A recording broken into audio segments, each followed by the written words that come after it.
तेवढ्याच उत्पन्न होत असेल. आता तुमच्या परिसरात तुमच्या गावात तुम्ही कोणतं पीक घेता? मोठं पीक कोणतं तुमचं? हळद. हळदीचं पीक. आणखी कापूस आहे, हळद. अच्छा, कापूस, तूर, हळद म्हणजे वेगवेगळे पिकं घेतात.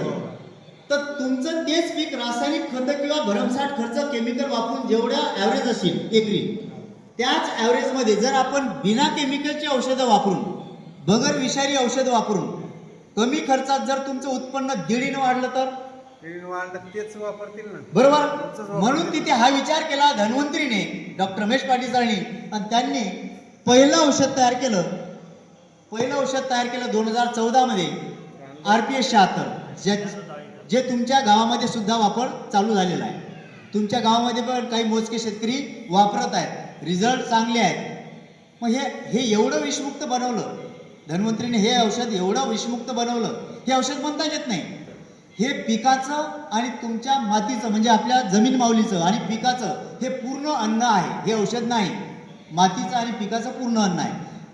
हे जर वापरलं शेतकऱ्याने, पेरणी करताना बियाला लावून याचीच पेरणी करायची, बियाला लावून आणि वरतून 2-3 फवारण्या याच्याच घ्यायच्या.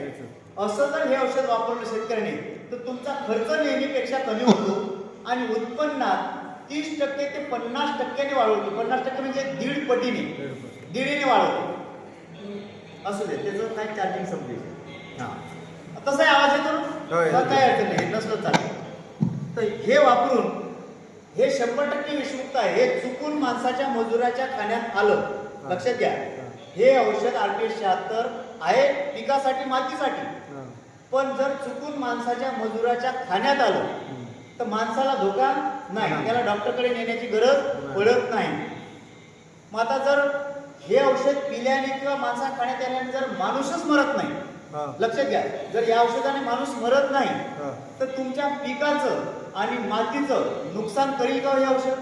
नाही. जर माणूस मरत नाही तर पिकाचं आणि मातीचं, आपल्या जमीन माऊलीचं नुकसान करील का?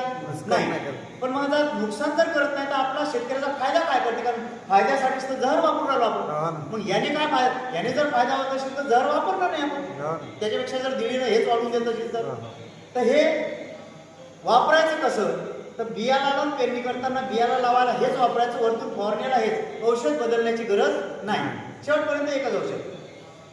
मग आता बियाला लावून पेरणी करायची, त्याने फायदे काय होतील? आता तुम्ही गहू हरभरा लावता, आता हे सोयाबीन काही काढल्यानंतर गहू हरभरा पेरणी झाली का तुमची?